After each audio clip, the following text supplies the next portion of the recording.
Doctor Shafiqur Rahman সাহেব লন্ডনে তারেক রহমানের সাথে খালেদা জিয়ার সাথে এই হঠাৎ সাক্ষাৎটি বাংলাদেশের রাজনীতিতে নতুন মেরুকরণ তৈরি করবে এবং যে কোনো মুহূর্তে রাজনৈতিক বিভিন্ন পট পরিবর্তন সামনে চলে আসতে পারে। আমি ভাবছি ওই সকল দালালদেরকে নিয়ে যারা বিভিন্ন সময় এই রাজনৈতিক দলগুলোর নেতাদের মধ্যে বিশৃঙ্খলা তৈরি করাতে চান কিংবা ধ্বংস করাতে চান কিংবা সৌহার্দ্যপূর্ণ সম্পর্ক নষ্ট করাতে রাজাকার ট্যাগ কিংবা বিভিন্ন ট্যাগিং এর রাজনীতি শুরু করতে চান, তাদের অবস্থানটা আসলে কোথায় হবে, কোথায় যাবে? আসসালামু আলাইকুম। লন্ডনে বিএনপি জামাতের ইমার্জেন্সি বৈঠক। সুপ্রিয় দর্শক, আপনারা ইতিমধ্যে সে বিষয়টি দেখতে পেয়েছেন। এই বৈঠকটি হওয়ার পর যেন বিএনপির যে সকল ইসলাম বিদ্বেষী এবং জামাত বিদ্বেষী নেতারা ছিল, যারা কথায় কথায় জামাত ইসলামীকে রাজাকার বলতো, সেরকম একজন ফজলুর রহমান, হারুন আর রশিদ, পাপিয়া, তাদের মুখে যেন জুতার এমনটি মন্তব্য করেছেন বিএনপির আরেক নেতা ডক্টর ফয়জুল হক। এ বিষয় নিয়ে তিনি বিস্তারিত কথা বলেছেন। সুপ্রিয় দর্শক, তিনি আশাবাদী বিএনপি জামাতের এই বৈঠক বাংলাদেশের রাজনীতিতে নতুন মেরুকরণ তৈরি করবে। বিস্তারিত আমরা বিএনপি নেতা ডক্টর ফয়জুল হকের মুখ থেকে জেনে আসবো। লন্ডনে দেশনেত্রী বেগম খালেদা জিয়াকে দেখতে তারেক রহমানের বাসায় হঠাৎ করেই গমন করলেন জামাতের আমির ডাক্তার শফিকুর রহমান। দেশনেত্রী বেগম খালেদা জিয়া, জনাব তারেক রহমান এবং ডাক্তার শফিকুর রহমান একত্রে মিলিত হলেন লন্ডনে তারেক রহমানের বাসভবনেই। বাংলাদেশের রাজনীতিতে এই বিষয়টি এখন একটি আলোচনার বিষয়। বিভিন্ন জায়গায় এটাকে পজিটিভলি উপস্থাপন করছে বাংলাদেশের রাজনৈতিক সচেতন মানুষ সকল। আপনারা জানেন যে 5ই আগস্টের পূর্বে বাংলাদেশের রাজনীতিতে বাংলাদেশ জাতীয়তাবাদী দল বিএনপি এবং বাংলাদেশ জামাত ইসলামী সবচাইতে বেশি নিগৃহীত হয়েছে, নির্যাতনের শিকার হয়েছে, অত্যাচারের শিকার হয়েছে। কোনো কোনো দৃষ্টিকোণ থেকে জামাত ইসলাম তাদের শীর্ষ নেতৃবৃন্দদেরকে ফাঁসির কাস্টে যেতে হওয়ার কারণে সবচাইতে বেশি নির্যাতনের শিকার হয়েছে এই দলটি। কারণ আপনারা জানেন শীর্ষ প্রায় 11 থেকে 13 জন মানুষকে তারা জেলে এবং ফাঁসির কাস্টে ঝুলিয়ে হত্যা করেছে। অন্যদিকে বিএনপির শীর্ষ নেতা দেশনেত্রী বেগম খালেদা জিয়াকে অন্যায়ভাবে জেলের মধ্যে বন্দী রাখা হয়েছে দীর্ঘদিন পর্যন্ত, এমনকি চিকিৎসার জন্য তাকে বিদেশে পর্যন্ত নেওয়া হয়নি, যেতে দেওয়া হয়নি। করোনাকালীন সময় এমন শিষ্টাচার বহির্ভূত আচরণ করেছিলেন শেখ হাসিনা যে খালেদা জিয়া তো এমনিই মারা যাবেন, তিনি পথ গুনতেছিলেন যে কোনো মুহূর্তে খালেদা জিয়া যেন মারা যায়, আর এই শব্দটা শুনলে শেখ হাসিনা খুব প্রশান্তি পাবে, খুশি হবে। তিনি বলেছিলেন বয়স হয়েছে, বুড়ো হয়েছে, মারা তো যাবেনি।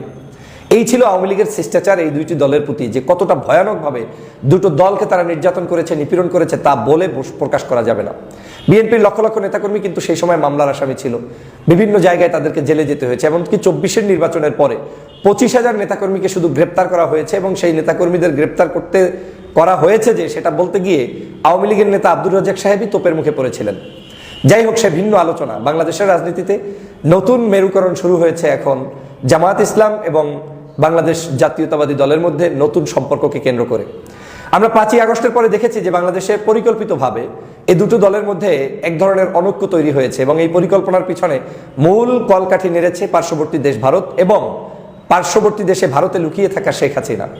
আপনারা জানেন সেই 2001 থেকে 4 সাল পর্যন্ত, 6 সাল পর্যন্ত যে সরকার ছিল, সে সময় বিএনপি জামাতের ঐক্যজোট ছিল এবং তখন এই সরকারকে ভেঙে দেওয়ার জন্য আওয়ামী লীগের পার্শ্ববর্তী দেশের ষড়যন্ত্র অব্যাহত ছিল। তারা কোনোদিনই চায়নি বিএনপি এবং জামাত একত্রে থাকুক। আজও 5ই আগস্টের পরে বাংলাদেশে একটি ষড়যন্ত্র শুরু হয়েছে, সেটা হচ্ছে বিএনপি জামাতের মধ্যে যে কোনো মূল্যে সম্পর্ক দূরত্ব তৈরি করতে হবে, সম্পর্ক যাতে না থাকে, সম্পর্ক যাতে ভেঙে দেওয়া যায়। এখন বিএনপি এবং জামাতের মধ্যে সম্পর্ক না থাকলে কি ক্ষতি এবং বিএনপি এবং জামাতের মধ্যে ঐক্য থাকলে কি উপকার, সেটা দেশবাসী ভালো করেই জানেন। আপনারা জানেন যে বাংলাদেশের এই দুইটি দল একটি দলের সাথে পরিপূরক। একটা দল আর একটা দলের সাথে না থাকলে দলের যেমন ক্ষতি হবে, দেশের তেমন ক্ষতি হবে, এটা সবাই বিশ্বাস করে। কিন্তু রাজনীতিতে শেষ কথা বলতে যেমন কিছু নেই, আবার রাজনীতিতে সবকিছু বলে করে সম্পর্ক তৈরি করাও যায় না। পরিস্থিতি পরিবেশ বিবেচনায় সম্পর্ক তৈরি হয়, আবার পরিস্থিতি পরিবেশ বিবেচনায় সম্পর্ক নষ্ট হয়।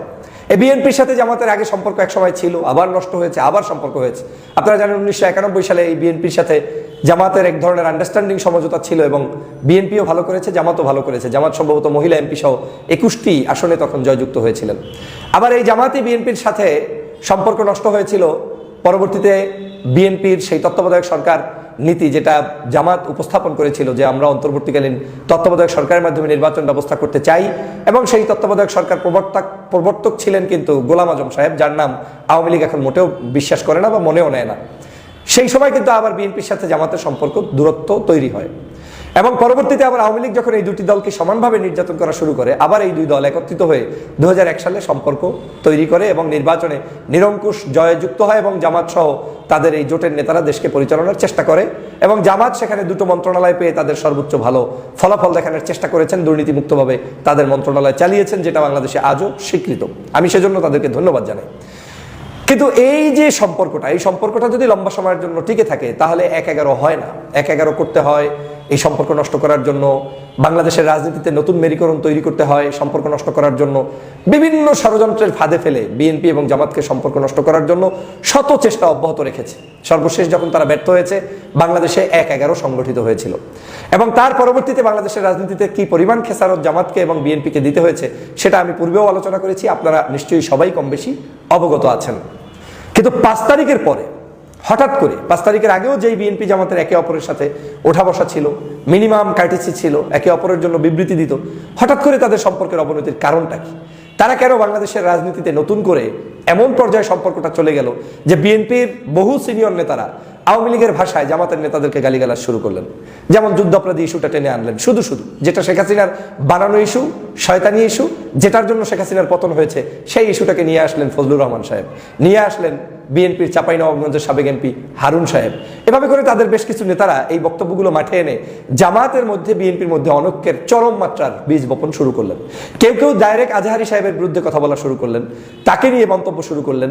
তার বক্তব্যকে কেন্দ্র করে বিভিন্ন মাহফিল মজলিসগুলোতে পর্যন্ত অস্থিরতা শুরু হয়ে গেল। বিএনপির বহু জায়গায় নেতারা সেখানে মাহফিলগুলোতে আওয়ামী লীগের মতো করে বাধা প্রদান শুরু করলেন, যেটা মোটেও বিএনপি নামক এত বড় একটি দলের জন্য শুভকর নয়, ভালো হয়নি। এই যে পরিস্থিতিটা গত কয়েক মাস পর্যন্ত চলতেছে, একে অপরকে বলছে জামাত তাকে চোর কিংবা দখলবাজ কিংবা টেম্পো স্ট্যান্ড দখলদারি কিংবা বাস দখলদারি বিভিন্ন নামে বেনামে ডাকছে, যেটার কিছু সত্যতাও বিভিন্ন জায়গায় রয়েছে। আবার জামাতকে এইভাবে করে যুদ্ধাপরাধী বিভিন্ন ট্যাগ লাগিয়ে রক কাটা সহ বিভিন্ন ইস্যুগুলোকে সামনে এনে কোণঠাসা করার জামাতকে চেষ্টা করছে বিএনপি।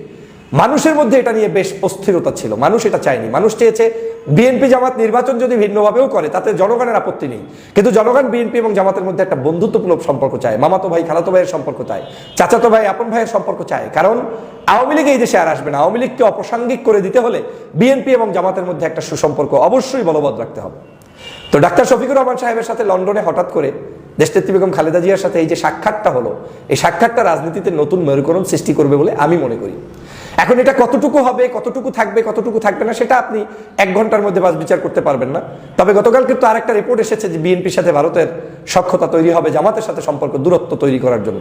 তো একদিকে আমরা সেই নিউজটা যখন দেখছি, আবার একই সময় দেখছি জামাতের নেতৃবৃন্দ দেখা করছেন, খালেদা জিয়ার শারীরিক অবস্থার খোঁজখবর নিচ্ছেন। এখন এটার মধ্যে 2 ধরনের মেসেজ কিন্তু জনগণের কাছে আছে। যদি বিএনপির চেয়ারপারসন দেশনেত্রী বেগম খালেদা জিয়াকে জামাতের আমির ডাক্তার শফিকুর রহমানের সাক্ষাৎটা নিতান্তই সৌজন্যমূলক হয়, সেটাও রাজনীতিতে অবশ্যই পজিটিভ। এখানে যদি রাজনৈতিক কোনো আলোচনা নাও হয় তাও পজিটিভ। যদি খালেদা জিয়ার সাথে বিএনপির সাথে কোনো ঐক্য নাও হয় তাও পজিটিভ। কারণ আমরা ভাবছি আমাদের দলের নেতাকর্মী বিভিন্ন জায়গায় যারা আছে, বিএনপির, জামাতের, শিবিরের, আমরা নিম্ন মানে নিচে যারা অবস্থান করছি বা কর্মী হিসেবে যারা কাজ করছি, তারা কিন্তু একে অপরের সাথে এমনভাবে লেগে যাচ্ছি মনে হয় যেন জামাতের পাশে বসাটা হারাম, জামাতের আমিরের সাথে সাক্ষাৎ করলে মনে হয় পদপদবি চলে যাবে, দেখা করাটা অন্যায়। কিন্তু এটার প্রমাণ হয়েছে যে না, রাজনীতিতে শিষ্টাচার বলতে একটা জিনিস থাকা দরকার, এবং সেই শিষ্টাচারটা ডাক্তার শফিকুর রহমান সাহেব দেখিয়ে এসেছেন লন্ডনে। সেজন্য আমি তাকে স্যালুট জানাই, এবং তাকে যে সেই ভাষায় ওয়েলকাম জানানো হয়েছে সেজন্য আমি দেশনেত্রী বেগম খালেদা জিয়া এবং তারেক রহমানকেও স্যালুট জানাই। আমাদের রাজনীতিতে এইটা থাকতে হবে। আমি আগামী রাজনীতিতে মোটেও বিশ্বাস করি না যে জামাত বিএনপি একত্রে এক ব্যালটে নির্বাচন করবে, কিন্তু আমি এটা বিশ্বাস করি যে তারা ঐক্যবদ্ধ থেকে সহনশীল আচরণ প্রদান করে আলাদা ব্যালটে, আলাদা নাম্বারে, আলাদা মার্কিং এ নির্বাচন করেও যেই জয়যুক্ত হোক তার পাশে আমাদের থাকতে হবে। আমরা আওয়ামী লীগকে স্থান দিতে চাই না। আওয়ামী লীগ আসলে মনে রাখবেন বিএনপিরও খানা থাকবে না, জামাতেরও খানা থাকবে না। কিন্তু জামাত আসলে এটা নিশ্চিত থাকেন যে বিএনপি অন্তত ধ্বংস হয়ে যাবে না, আর বিএনপি আসলেও এটা নিশ্চিত থাকেন যে জামাত একদম শেষ হয়ে যাবে না। এই উভয় দলই একটা জায়গায় নেতৃত্ব দিয়ে দেশকে শাসন করতে পারবে, কেউ বিরোধী দলে কিংবা সরকারি দলে। তো জনগণ এখন পর্যন্ত মনে করে যে বিএনপি অনেক বড় দল, ক্ষমতায় আসতেই পারে। আবার অনেকে মনে করে গত 16 বছর পর্যন্ত ভোটই হয়নি এই দেশে, তো সেখানে কিসের বিএনপি আসবে? আসলে জামাতই আসবে, কারণ ভোট দিলে দেখেন নাকি কাকে ভোট দেয়। হোক না, দুইটার যেটাই হোক সেটাই তো আমাদের জন্য। এই দুটো দলই তো ফ্যাসিবাদের বিরুদ্ধে লড়াই করেছে, এই দুটি দলই তো আমাদের দেশের জন্য সম্পর্ক উন্নয়নের জন্য দরকার। অতএব এই দেশকে রক্ষার জন্য এই 2 দলের মধ্যে আন্তরিকতাপূর্ণ সম্পর্ক, লন্ডনের বৈঠক জাতি গঠনে নতুন দেশ দিগন্ত স্থাপনে ভূমিকা পালন করবে। ডাক্তার শফিকুর রহমান সাহেব লন্ডনে তারেক রহমানের সাথে, খালেদা জিয়ার সাথে এই হঠাৎ সাক্ষাৎটি বাংলাদেশের রাজনীতিতে নতুন মেরুকরণ তৈরি করবে, এবং যে কোনো মুহূর্তে রাজনৈতিক বিভিন্ন পট পরিবর্তন সামনে চলে আসতে পারে। আমি ভাবছি ওই সকল দালালদেরকে নিয়ে যারা বিভিন্ন সময় এই রাজনৈতিক দলগুলোর নেতাদের মধ্যে বিশৃঙ্খলা তৈরি করাতে চান, কিংবা ধ্বংস করাতে চান, কিংবা সৌহার্দ্যপূর্ণ সম্পর্ক নষ্ট করাতে রাজাকার ট্যাগ কিংবা বিভিন্ন ট্যাগিং এর রাজনীতি শুরু করতে চান, তাদের অবস্থানটা আসলে কোথায় হবে, কোথায় যাবে? বাংলাদেশের রাজনীতিতে আওয়ামী লীগকে পুনর্বাসন করতে দেয়া যাবে না, এবং না দেওয়ার জন্য আমাদের এই বিএনপি জামাত সহ অন্যান্য রাজনৈতিক দলের মধ্যে অন্ততপক্ষে সৌহার্দ্যপূর্ণ সম্পর্ক বজায় রাখতেই হবে, বিকল্প নেই। আমি ডাক্তার শফিকুর রহমান সাহেবকে স্যালুট জানাই, আমি জনাব তারেক রহমান এবং দেশনেত্রী বেগম খালেদা জিয়াকে স্যালুট জানাই যে আপনারা আমাদের সামনে দিকপাল হিসাবে নতুনভাবে বসেছেন, সাক্ষাৎ করেছেন, একে অপরের সাথে শুভেচ্ছা বিনিময় করেছেন, আপনারা চাপান করেছেন, এটা বাংলাদেশকে আশান্বিত করেছে। আগামীর বাংলাদেশ আমরা এটাই চাই, সৌহার্দ্যপূর্ণ সম্পর্ক চাই। আমি শুনেছি জামাতের আমির ডাক্তার শফিকুর রহমান সাহেব এই 5ই আগস্টের পরে প্রথম যখন সেই প্রেসিডেন্টের ভবনে সাক্ষাৎ করলেন, তখন তিনি তার দাবির মধ্যে একটা দাবি তুলেছিলেন যে খালেদা জিয়ার মুক্তি করে দিতে হবে। তখন প্রেসিডেন্ট বলেছিলেন আইন কানুন প্রশাসন কিভাবে হয় সেভাবে বলেছেন, যেই আইনে আজকের 5ই আগস্ট অ্যাপ্রুভ হয়েছে সেই একই আইনে খালেদা জিয়ার মুক্তি দিতে হবে। এই কথাটাই যদি এমন হয় তাহলে বুঝতে হবে শিষ্টাচার তারা রক্ষার জন্য চেষ্টা চালিয়ে যাচ্ছেন। আমি শফিক সাহেবকে সেজন্য ধন্যবাদ জানাই। আমি ধন্যবাদ জানাই এজন্য যে তিনি লন্ডনে গিয়ে এত ব্যস্ততার মধ্যে খালেদা জিয়ার সাথে সাক্ষাৎ করে এসেছেন। বাংলাদেশের জনগণ এই দুটি দলের মধ্যে সম্পর্ক চায়, তবে বাংলাদেশের জনগণ গণতান্ত্রিক উপায়ে ভোটও দিতে চায়। এই ভোট যাকে খুশি তাকে দিবে, কিন্তু অন্তত আওয়ামী লীগকে এই দেশের জনগণ আর চায় না। এ ব্যাপারে এই দুটি দলকে সজাগ দৃষ্টি রেখে আগামীর বাংলাদেশ বিনির্মাণে ভূমিকা পালন করতে হবে। বাংলাদেশের স্বাধীনতা রক্ষার জন্য আপনাদেরকে অত্যন্ত প্রয়োজন, আপনাদের ঐক্যবদ্ধ রাজনীতি আমাদের সমাজের জন্য প্রয়োজন। আসুন বাংলাদেশের দেশনেত্রী বেগম খালেদা জিয়া, তারেক রহমান এবং ডাক্তার শফিকুর রহমান সাহেব সহ রাজনীতিতে নতুন দিগন্ত কিভাবে সৃষ্টি হয়, কোন পথে যায় সেটা আমরা দেখার অপেক্ষায়। তবে এটাও মনে রাখবেন, ডানপন্থী রাজনৈতিক চিন্তা চেতনার মানুষদের সাথে বিএনপির যদি সম্পর্ক না থাকে, সম্পর্ক যদি প্রতিস্থাপিত না হয়, তাহলে সবচাইতে বেশি ক্ষতিগ্রস্ত হবে রাজনৈতিক দলের মধ্যে বিএনপি।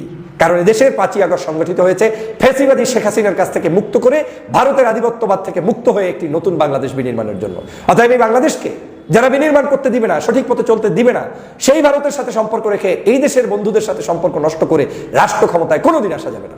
অতএব বিএনপিকেও সাবধান হতে হবে, বিএনপিকেও তার পর আপন বন্ধু চিনতে হবে এবং বন্ধু চিনে পথ চলতে হবে। জামাতকেও সহনশীল আচরণ করে বিএনপির সাথে অন্ততপক্ষে এই নির্বাচন পর্যন্ত আমাদের সকলের সুসম্পর্ক রেখে একে অপরে কিভাবে পথ চলা যায়, আগামীর পথ গঠন করা যায়, সেই লাইনে কাজ করতে হবে। আর কাজের বিকল্প নেই। আমরা যদি অনৈক্য চালিয়ে যাই তাহলে উপকার পাচ্ছে ভারত। এর একটা ইতিমধ্যে আমি সকালের একটা ভিডিওতে বলেছি যে সেখানে ইতিমধ্যেই ভারত নিশ্চিত হয়েছে যে জামাতের সাথে বিএনপির সম্পর্ক খারাপ, এটা তারা অবজার্ভ করছে। তার মানে তারা চাচ্ছে প্রতিটা মুহূর্তে আপনার সাথে তার সম্পর্ক খারাপ হোক। এই সম্পর্ক খারাপ করে বাংলাদেশে আমাদের কোনো কল্যাণ হবে না, কল্যাণ হবে ওই ভারতের এবং কল্যাণ হবে আওয়ামী লীগের। অতএব সবাইকে সতর্ক দৃষ্টিতে থাকতে হবে, সতর্ক পথ চলতে হবে এবং সত্য, ন্যায়, নিষ্ঠা এবং জনগণের চাহিদার আলোকেই পথ চলতে হবে সবাইকে। সুপ্রিয় দর্শক, বিএনপি নেতা ডক্টর ফয়জুল হকের এই বক্তব্যটি আপনারা কিভাবে দেখছেন? অবশ্যই আপনাদের মূল্যবান মন্তব্য কমেন্ট বক্সে জানাবেন। সবসময় সত্য নির্ভেজাল তথ্য পেতে আমাদের চ্যানেলটি সাবস্ক্রাইব করে আমাদের সাথে থাকুন। আসসালামু আলাইকুম রহমতুল্লাহি ওয়া বারাকাতুহু।